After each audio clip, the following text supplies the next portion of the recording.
Today I'm going to look at how you can build your business during this shutdown period. 7 ways in which you can improve your business, because the one thing the shutdown does give you is time. And when you have time, you can reflect on various things within your business. And stay with me at the end of those 7 things we can do together today. I've also got a real bonus where I'm going to give you a free gift for your business so that you can continue to grow it online. Thanks for joining me.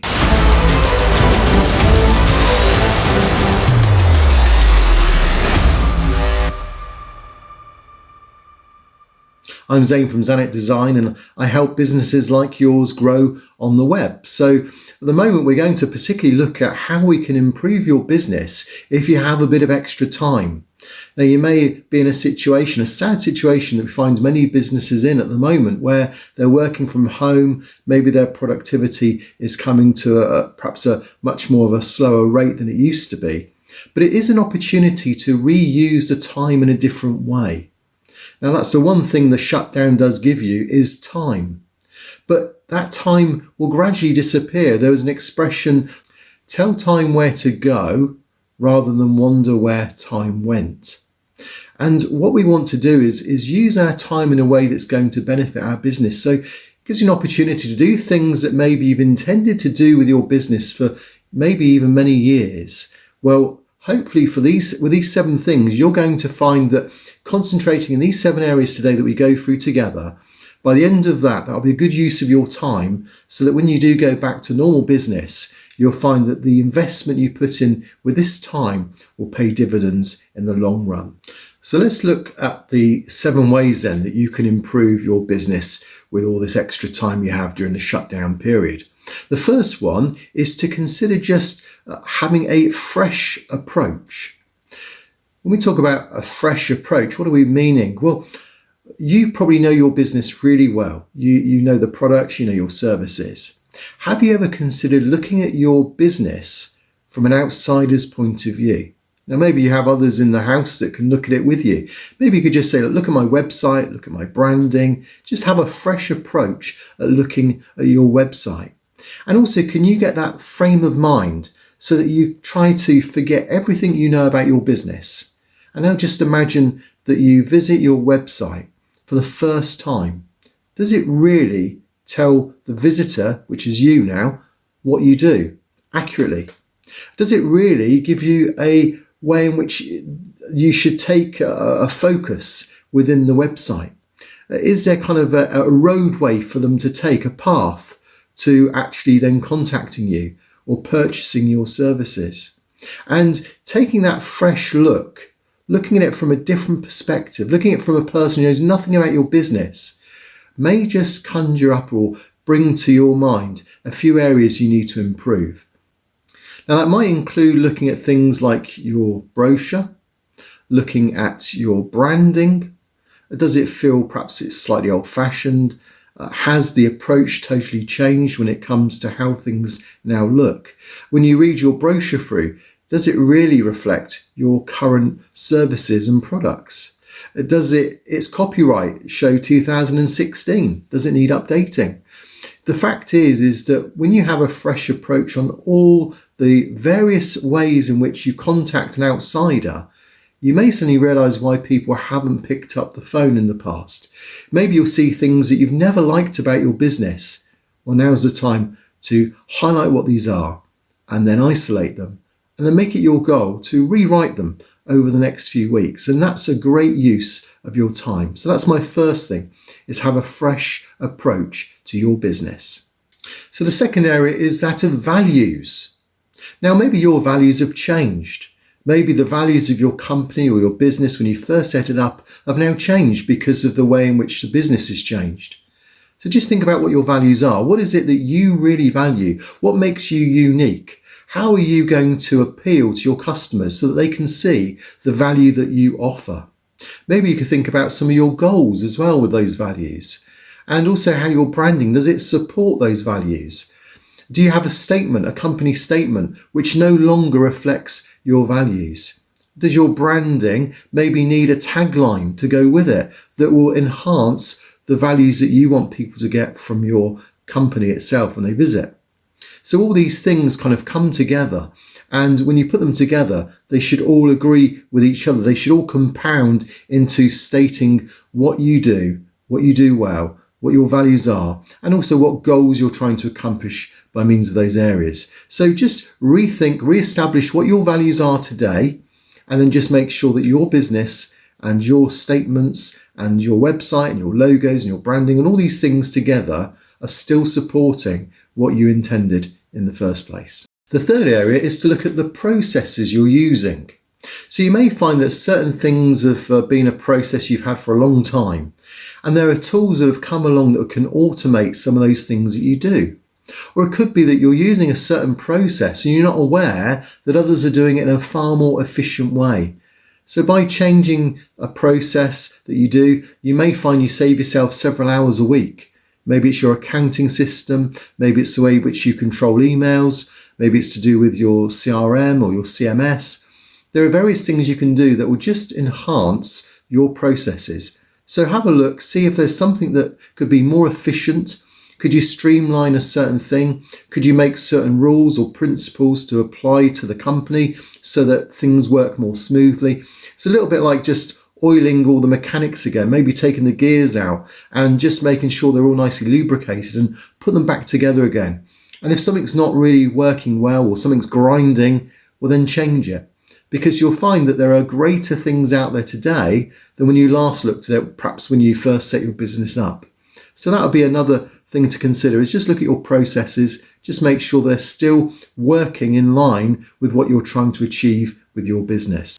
Now my fourth area is just to look at your finances. So you've probably got your finances that you can look at around this time of the year in England. Kind of the years come to an end, so you can now look at year on year. You can look at graphs. What have your expenses been? What was necessary? What things are perhaps you paying for on a regular basis each month that you don't need anymore? Or is there a case of perhaps there's an expense that you feel you still need and maybe you need to put more investment into it, maybe marketing, maybe design, so that you can get a greater return on your investment?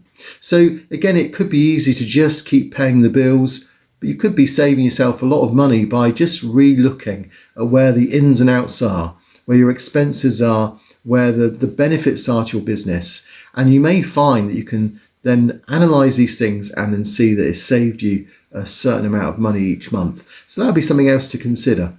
Now my fifth area is a really important area to do every so often, because you can be left behind with business if you don't do this, and that's to look at the competition. So what does that mean? Well, it means just learn from others. Look at what your competition are doing, because when someone's looking for your service or your product, what are they likely to do? Well, they have no loyalty to you. They're likely to look at 6 or 7 other businesses that are local to you. And as they look at each one, they're going to compare you to what they see in these other businesses. And what do they then do? Well, they then make perhaps a selection of 2 or 3. They then inquire and then they make a decision. Now, if you aren't reflecting a certain amount of standard against this competition, the chances are that they won't ever come to you for business. So it could be that's one of the reasons why your businesses have failed in the past, or why you've not had inquiries, is because it could be that the competition is far greater than what you're producing. So have a look at the competition, see what they're doing well, and also see maybe if they're using a process or a service or a product that you've never considered, and see why they've come to that decision to use it. And then try and adopt it, learn about it, find out more about it, and see whether it fits what you're trying to do. So it's a great way of learning, really, is looking at competition and then learning from it. And in that way, then you can stand not only with the competition, but then you can also do something that you do special above the competition. The sixth area is communication. So many people are poor communicators when it comes to business. So again, just think about how can you communicate to your potential customers. You can communicate obviously by means of the website, and particularly the initial headline or the focus of what you say on that home page. But also via email, you may communicate with those that perhaps you've contacted in the past. Maybe you've got an email list and you're using MailChimp or Aweber, and there you can contact out to people via a newsletter or an update of some sort. But it's good to communicate every so often. Just make sure that your clients are happy with your product. Maybe you can follow up with an extra service or a promotion you're doing.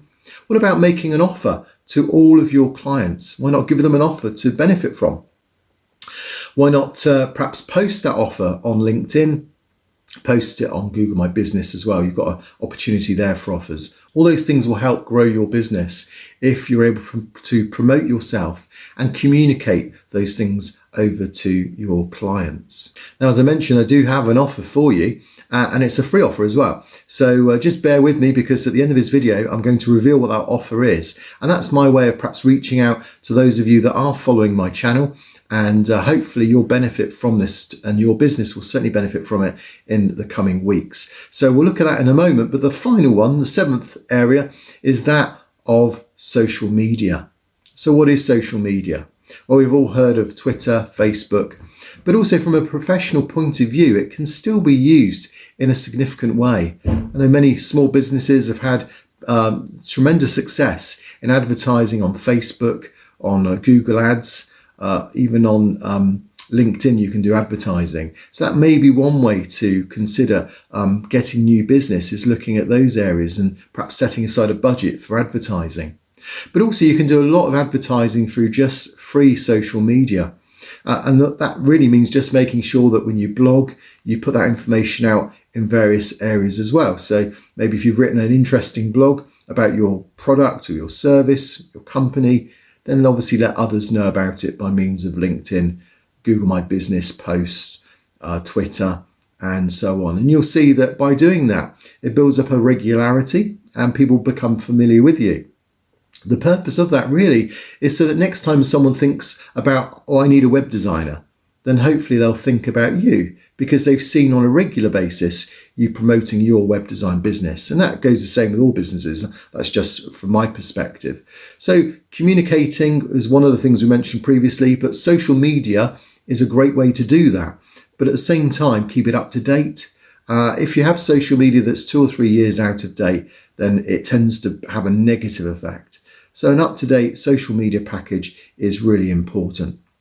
Now, I mentioned I have a bonus for you as well. And what this is I've been running at the moment a free way in which I'm going to review people's Google My Business accounts. So the way it works is if you comment below this video and just let me know what your area is. So the area, so the city, the town, and also what it is that you particularly do. So say, for instance, you're a photographer in the Oxford area, or let's say you are a hairdresser or a barber in the Massachusetts area, wherever it is in the world, just let me know via the comments below, and I'll then include that on my next update. So every month or so, I do an update or an audit on Google My Business businesses. I've done several already, so you can see those in my channel. But if you want yours to be done for free, I'll then look at your competition, see what they're doing well on Google My Business, point out some things that you can do with your Google My Business entry or location, and hopefully then by learning from what others are doing and my comments and my expertise, you'll be able to then improve your Google My Business. So take advantage of this. It's free,